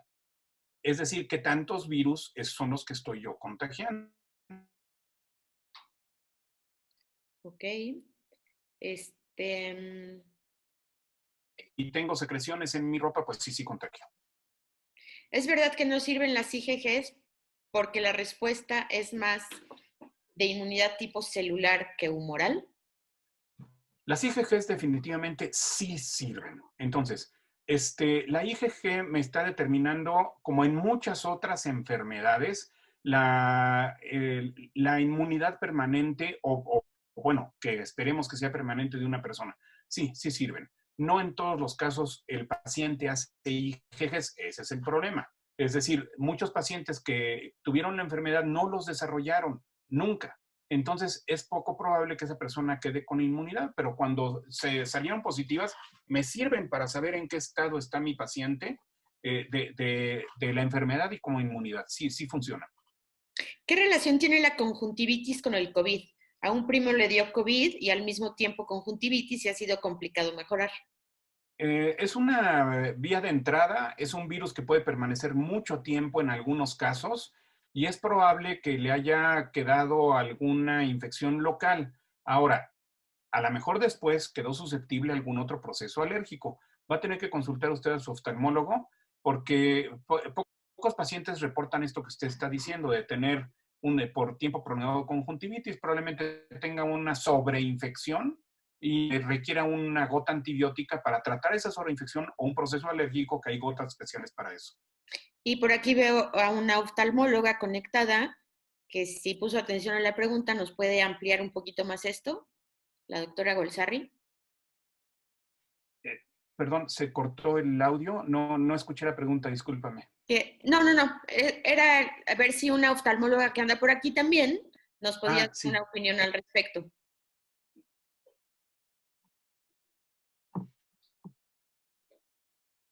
Pero creo que no me escuchó. Fer, ¿qué dices de la vacuna? Sale este año, dicen que si es China no hay que comprar una vacuna china. Bueno, hay productos de diferente calidad. Yo creo que en este caso la tecnología china de los laboratorios es una buena tecnología. Yo creo que de primera intención las vacunas que vayan a salir, no sé cuáles nos van a llegar a nosotros a México, pero tendrán diferentes rangos de respuesta y de protección. Entonces, antes de nosotros como médicos vamos a tener la responsabilidad de identificar de dónde vienen las vacunas y de identificar la cobertura por estas vacunas. Entonces, si en este momento yo dispusiera de primera intención de una vacuna china, yo, Fernando Aguilar, me la aplico. Porque sí necesito protegerlos a ustedes protegiéndome yo. Hemos estado en contacto con algunos pacientes COVID, no estamos llenos en el hospital de COVID, eso también se lo tenemos que decir, el hospital es seguro, pueden acudir a sus consultas pediátricas porque estamos tomando todas las medidas en todos los consultorios médicos y pediátricos. Espaciamos las citas, yo en particular recibo cada hora. Desinfectamos de varias maneras los consultorios. En los elevadores no se permiten más de 4 personas. Se toma la temperatura, se desinfectan las manos. Tenemos gel en todas las superficies. Hay muchísimo más riesgo de infectarse en estas reuniones sociales o en estos viajes que están ustedes planeando o en el súper o en el banco que en un consultorio médico. Porque el consultorio lo estamos desinfectando, yo lo hago personalmente, entre cada paciente, con todo el instrumental. Entonces, ¿qué tanta seguridad y qué tanta confianza tengo yo en este momento en los hospitales? Total. ¿Por qué? Mi hija tuvo dolor abdominal y hace 15 días la llevé a Médica Sur y le hicimos una endoscopía, entrando por urgencias, estando hospitalizados en el piso que no es COVID y entrando a un quirófano que no es COVID. El confinamiento de pacientes COVID es a la terapia intensiva y un piso especial que está aislado, como le hacen muchos hospitales, como están los videos que lo demuestran en Médica Sur, como lo dijo el ABC en sus videos que promocionan por todos lados. Los hospitales en este momento, con el bajo volumen de pacientes que hay, están muy seguros. ¿No hay una seguridad total? No. Como tampoco la hay yendo a la tienda de conveniencia de la esquina y ni yendo a una reunión. En este momento estamos cuidándolos a ustedes en el consultorio. Fer, y ya dos últimas preguntas porque ya se nos acabó el tiempo. Si van al súper con todas las protecciones, ¿tienen que bañarse al regresar a su casa? ¿Recomendaría que se bañaran al Yo llegar? creo que no es necesario porque se supone que con todas las protecciones incluyó la distancia. Debo llevar mi propia bolsa, debo desinfectar el producto del súper antes de meterlo a mi casa.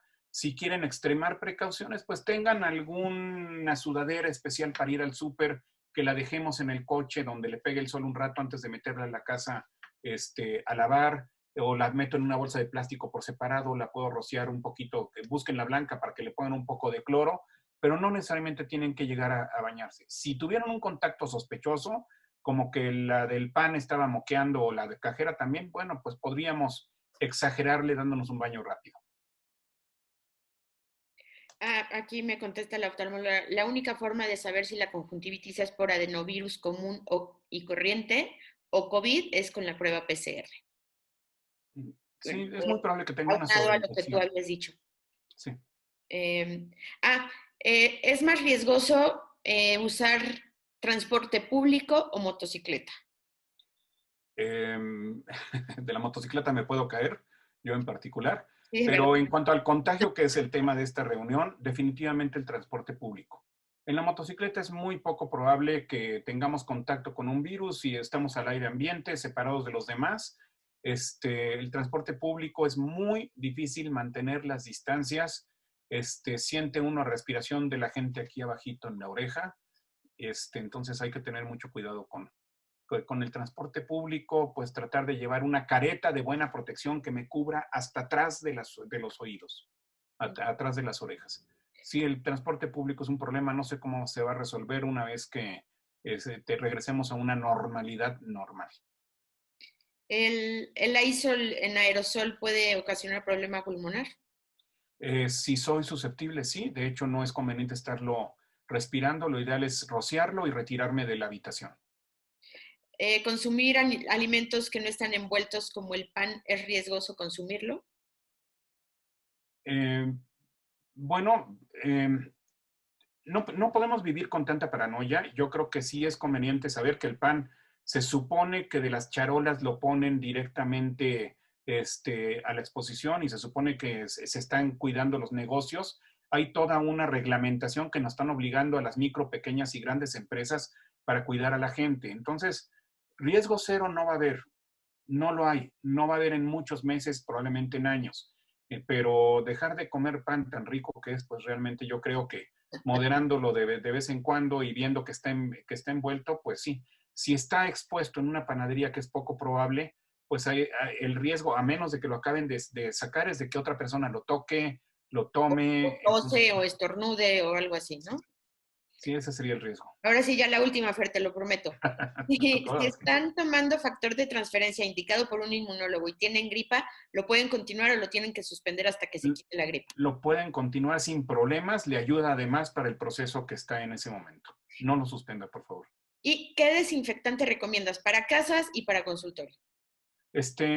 A ver, tenemos un problema de economía, rápidamente para casas, agua con cloro, 5 mililitros en 1 litro de agua, 10 mililitros máximo, pero las indicaciones del Infantil de México son 5 mililitros para 1 litro de agua. Es muy sencillo, es muy barato, realmente con esto tenemos suficiente. Hay mezclas en las cuales se mezcla detergente con cloro, con una serie de cosas. La verdad es que el cloro es lo más sencillo, barato, me consigo mi aspersor y con eso puedo eliminarlo de primera intención. Obviamente no se lo voy a poner a los alimentos por lo que comenté del dióxido de cloro. El cloro es tóxico. Entonces, pequeñas cantidades, una gotita, 2, no pasa nada, porque lo estoy diluyendo mucho. ¿Uso de ivermectina como profiláctico? No. No. La ivermectina no es un medicamento que se haya probado su función. No se utiliza como profiláctico. No se utiliza ni siquiera cuando acabo de tener un contacto cercano. Hay algunos países como en Perú donde es el protocolo de uso de ivermectina y la dosis es altísima. Normalmente se utiliza un par de pastillas para un adulto. en una toma o 2 tomas cuando mucho. La dosis de ivermectina que tienen estos países son 12 tabletas. Los efectos adversos de estas dosis no se conocen bien en este momento. Ok. Y ya te interrumpí para el consultorio, ¿cuál sanitizante recomiendas? Yo creo que podemos utilizar el agua con cloro también, pero hay 2 opciones. Son rápidas, en menos de 5 minutos limpian ustedes el consultorio. Y las soluciones que contienen cítricos. Hay que tener cuidado con cuáles compramos. Cómprenlo a una compañía que venda sanitizantes, porque en el súper están vendiendo ya muchos productos que en este momento no sé qué tanta calidad tengan. Algunos que tienen como una figura, un tipo muy musculoso con una bata, y dice que tiene jugo de cítricos. Y la verdad es que los cítricos utilizados a nivel antiséptico son muy buenos, pero no sé esto que exactamente qué es lo que están vendiendo. Entonces, o sales cuaternarias, que así se piden en los distribuidores donde venden sanitizantes. Ahí ya. ¿El ibuprofeno afecta aún más a quienes tienen el virus? No, ese fue un error del ministro de Salud francés, que él habló de que no se debían de utilizar antiinflamatorios, pero se refería a antiinflamatorios tipo esteroides. Posteriormente mencionó el ibuprofeno, pero ese fue un error. Fue una frase que alargó. Pueden utilizar ibuprofeno si está indicado, no lo tomen todo el tiempo. Está indicado tomar factor de transferencia para prevenir, no, pero si está indicado por su inmunoalergólogo y lo debe de tomar, pues que lo tome, pero no para prevenir, porque lo están utilizando mucho para prevenir, ¿no?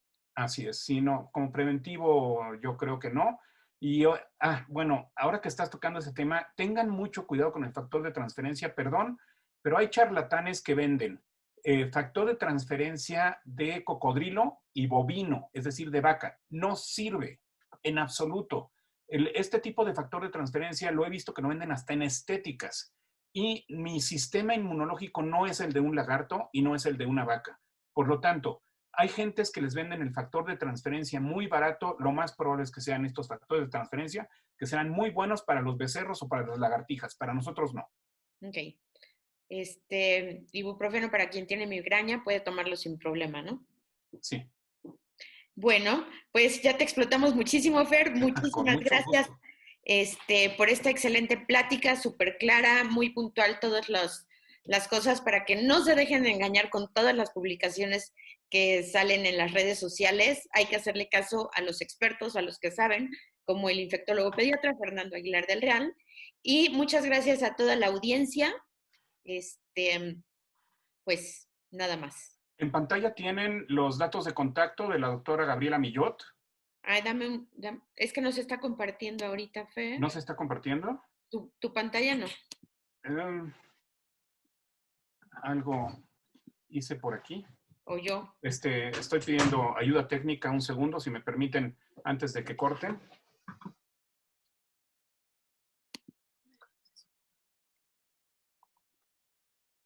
A ver, inténtalo otra vez, Fer.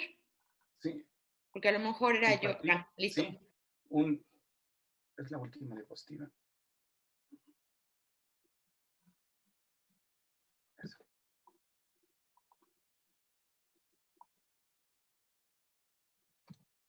¿Se está compartiendo en este momento? Sí.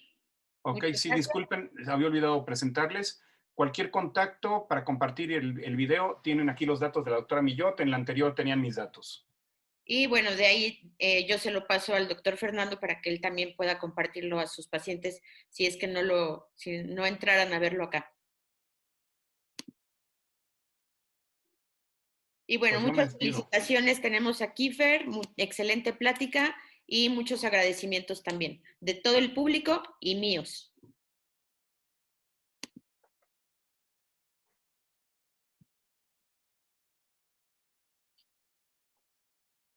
Buenas noches, muchas gracias. Que estén muy bien. Bye. Sí, buenas noches, hasta luego.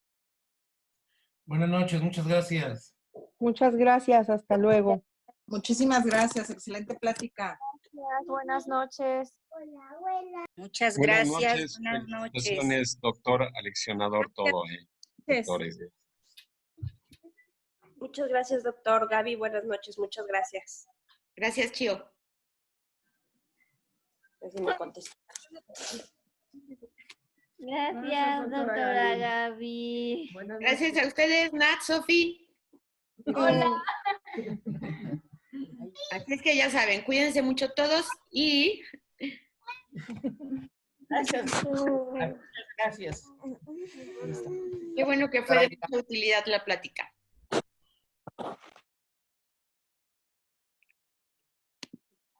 Bye. Bye. Bye, Nicole. Bye, Nicole.